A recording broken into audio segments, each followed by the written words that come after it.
እንዲህ ይላል። አባዬ ለመጨረሻ አንድ ጊዜ የዓለም ዋንጫ ላይ እንድጫወት በተደጋጋሚ ጠየቅከኝ። ነገር ግን ልክ ውድድሩ ሊጀመር ሲል የጤናህ ነገር እያሽቆለቆለ ሄደ።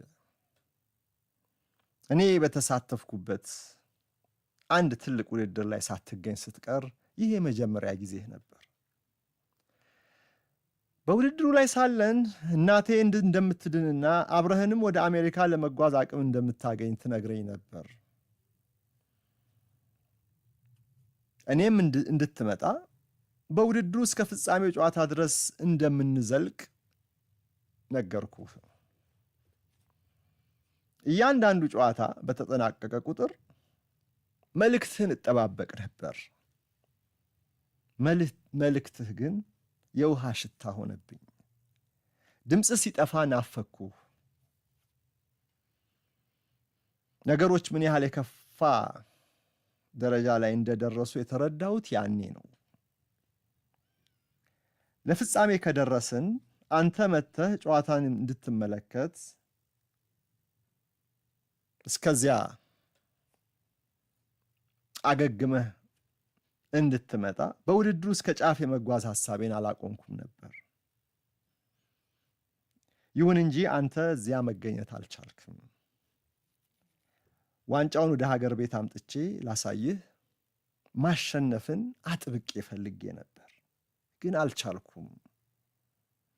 እግሮቼ አቅም አጡ። አካላዊ ገደቤን ለማለፍ ሞከርኩ፣ ግን አልቻልኩም። ፍጹም ጤነኛ ሆኖ አልሰማህ አለኝ ይልና መደምደሚያው ላይ ሌሎች ሐሳቦችም አሉ፣ ግን በመጨረሻ ሻምፒዮን አልሆንም። ነገር ግን በእያንዳንዱ ጨዋታ ምን ያህል እንደተደሰትን አታውቅም።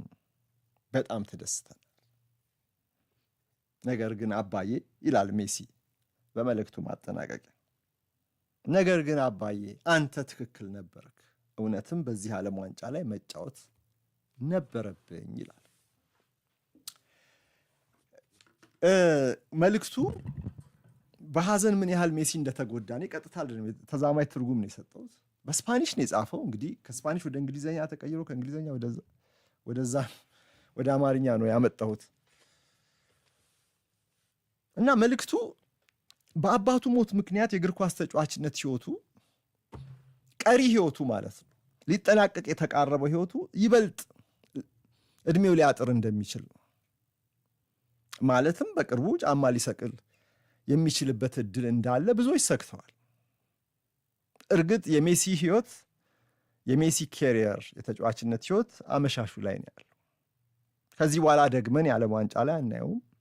ከዚህ በኋላ ደግመን በአውሮፓ ትልቅ ውድድሮች ላይ አንመለከቱ።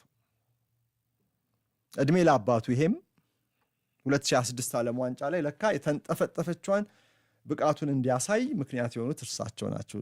አንድ የዓለም ዋንጫ ጨምርልኝ፣ ግድ የለህም አንድ ጨዋታ ላይ መጫወት ትችላለህ፣ አንድ ውድድር ላይ ብለውት በእርሳቸው ምክንያት እንደመጣ ነው የተናገሩ። ያ ማለት እንግዲህ ሜሲ መጀመሪያውኑ ሪታየር ለማድረግ ከብሔራዊ ቡድኑ ሀሳብ ነበረው ማለት ነው። እኔ የምረዳው ይሄን።